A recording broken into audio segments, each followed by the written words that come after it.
Olá, hoje, 24 de abril, sábado, vamos conversar sobre o desenvolvimento capitalista no Brasil, parte 1. Antes de iniciar nossa conversa, gostaria de pedir a você para se inscrever no canal, dar aquele joinha e compartilhar esse vídeo com os seus amigos. Há 521 anos, costuma-se dizer que o Brasil ele foi descoberto por Portugal. Na verdade, esta é uma visão do colonizador, que historicamente passamos a aceitá-la como verdadeira. Afirma-se isso porque o colonizador não enxerga os primeiros habitantes como seres humanos, mas como criaturas que precisavam ser humanizadas.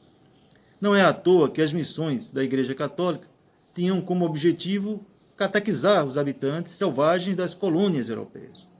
Estima-se que, em 1500, havia cerca de 10 milhões de indígenas habitando as terras que hoje deveria ser chamada de Brasil.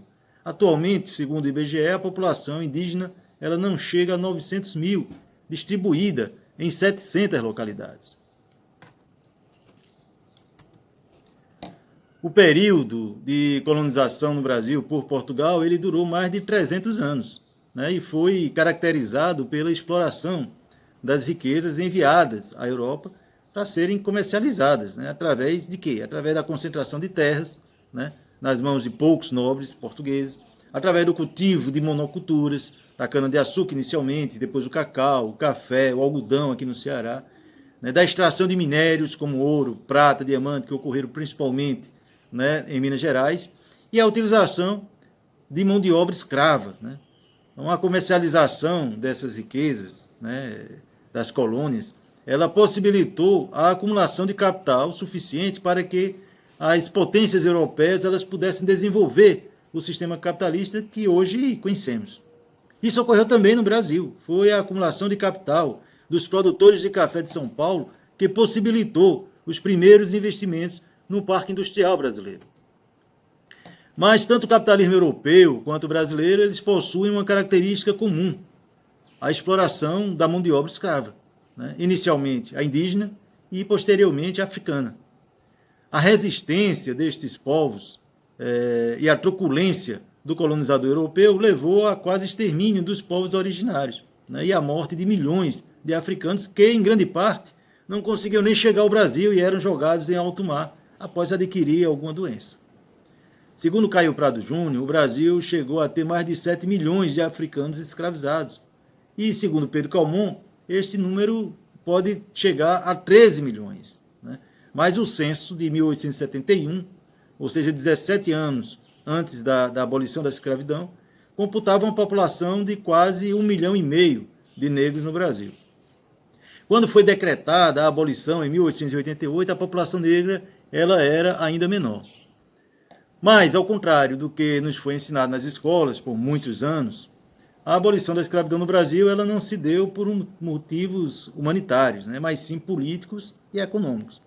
Por um lado, a resistência dos escravizados, com a formação dos quilombos e a luta de setores da camada média, como o movimento abolicionista.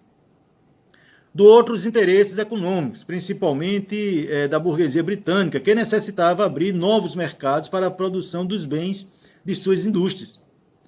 Desenvolver o capitalismo inglês era o principal motivo para a interferência britânica nas colônias americanas. A abolição da escravidão na América, para ela, era primordial. Como a mortalidade entre os escravos ela era muito alta, por conta dos maus tratos, dificultar o tráfico era a melhor forma de acabar com a escravidão. As frotas inglesas elas passam a afundar navios negreiros, provocando, assim, um grande prejuízo aos traficantes que, para compensar o seu prejuízo, passam a cobrar cada vez mais caro pelos escravos, inviabilizando a compra pelos senhores de terra no Brasil. O Ceará, por exemplo, que aboliu a escravidão 4 anos antes do restante do país, em 1884, o fez porque, além do valor elevado do escravo, ocorreu uma grande mobilização de jangadeiros sob a liderança do Chico Matilde, conhecido como Dragão do Mar. Para que os escravos embarcassem no Ceará, era necessário que as jangadas fossem até os navios buscá-los.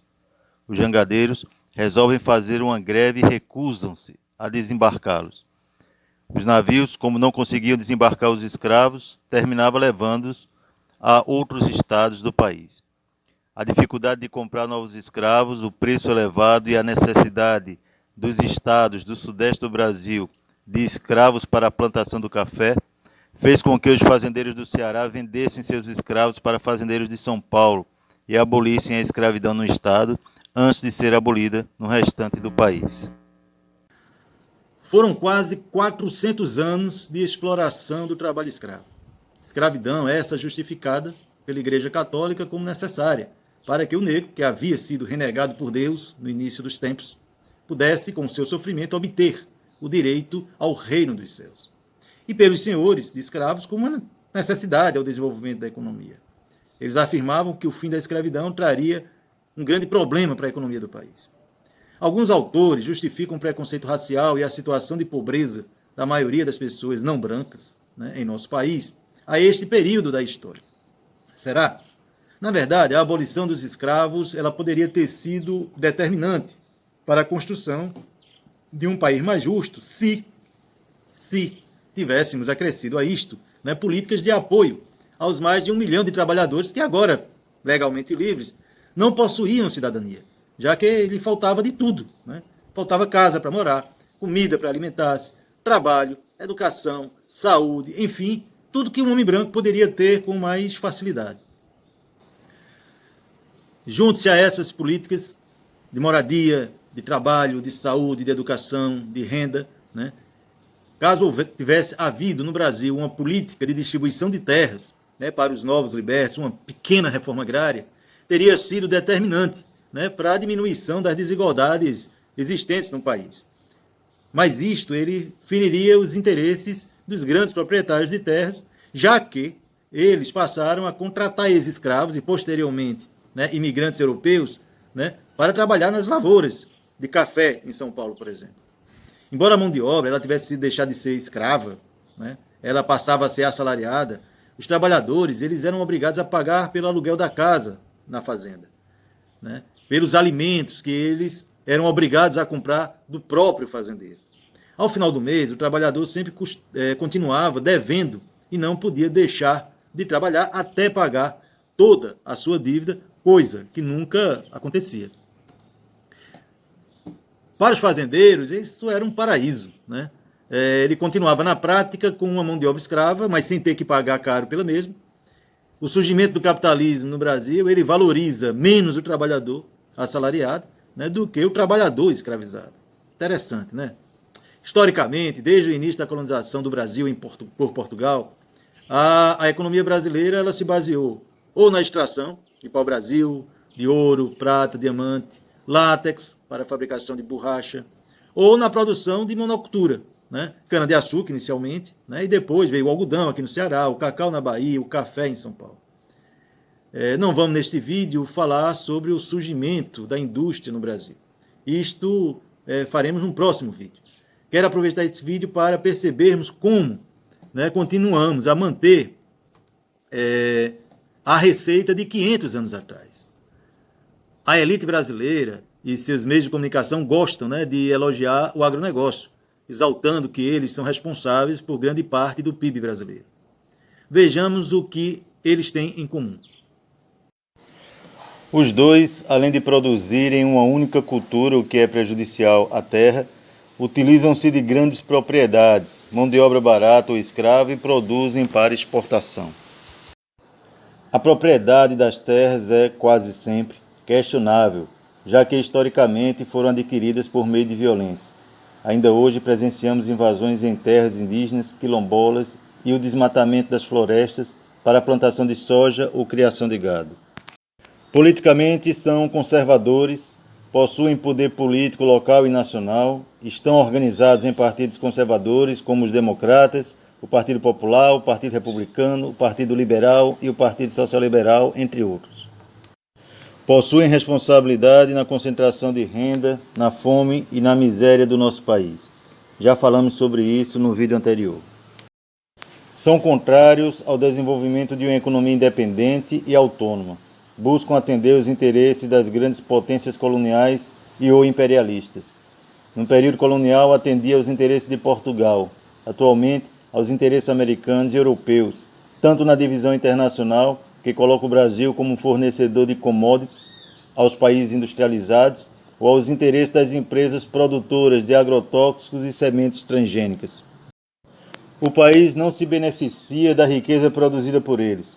Segundo estudo publicado no final de 2020, de autoria de Marcelo Carneiro Novaes e Tomás Ferreira Jensen, o agronegócio, com toda a pompa de grande exportador, em 2019 contribuiu com apenas 0,27% do total arrecadado pela União e em São Paulo com apenas 0,1%. O estudo demonstra que em 2019 a União arrecadou em impostos apenas R$ 16.300, o que representou 0,00003% de todas as vendas do agronegócio no ano. A alíquota oficial seria de 30%, mas o governo Bolsonaro quis dar um incentivozinho para os pobres latifundiários. Compreender este período e como ele se conecta com o tempo atual é importante para entender o país que a gente vive. Mas, claro, esse vídeo é apenas uma pequena reflexão. Para aprofundar, você deve buscar ler escritores como Caio Prado Júnior, como Florestan Fernandes, entre outros. Em um próximo vídeo, vamos abordar a visão do Brasil no início do século XX, 1900, até o golpe militar empresarial de 1964. As visões econômicas que predominaram, e os conflitos deste período, que até hoje influenciam a economia do nosso país. Por hoje é só. Se você gostou deste vídeo e quer continuar nos acompanhando, peço que se inscreva no canal, ative o sininho, dê um joinha, envie esse vídeo aos seus amigos. Um grande abraço, até o próximo sábado, quando faremos um vídeo em homenagem ao Dia do Trabalhador. Valeu!